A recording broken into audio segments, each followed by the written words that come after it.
So here I am showing a 5-player Go First dice set. This set is Permutation Fair.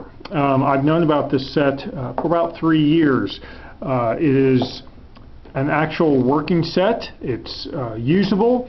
The largest die is this big fellow right here, which is a 54-sided die, which is just on the cusp of rollable.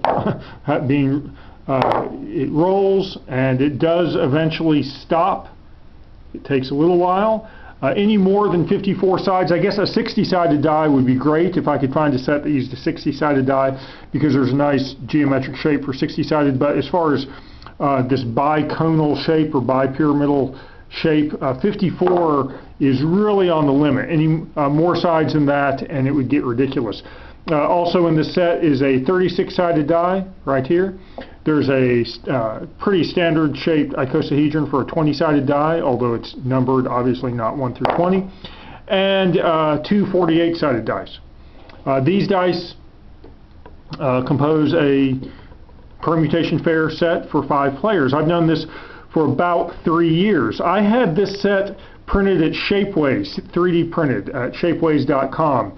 And they came out very nice. The underside of them, the finish looks different because of the support structure in the printing, and I had to paint the numbers myself. But they certainly are as fair as you're going to get. They're very precisely made, and so it's a nice set. I've used the set for some time. The only real drawback to this set is that this set of dice through Shapeways at their ultra-high resolution cost about $100 to print, and that was 3 years ago. It's probably more expensive now. So that's kind of a ridiculously high price. Fortunately, though, over the past few years, 3D printers, the cost of them have come down, including those that are resin-based SLA printers, as I think they're called.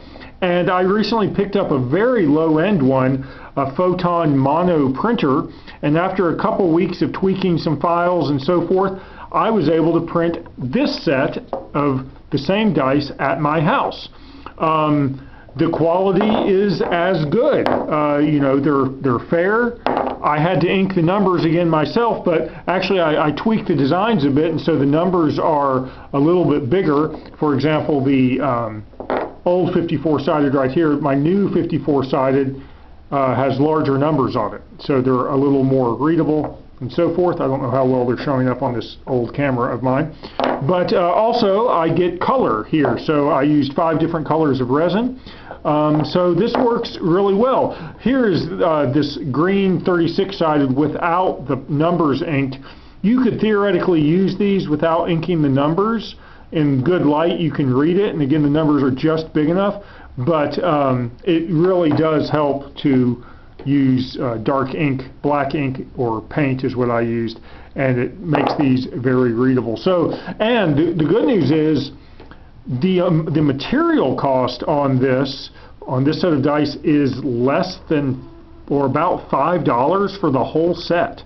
So again, I had to buy a printer and I bought a lot of resin, but compared to the $100 for a full set from Shapeways, this is much more reasonable. Now I only really need 1 set. Now I have 2 sets, but it shows what is possible, and this is a workable set of Go First dice for 5 players.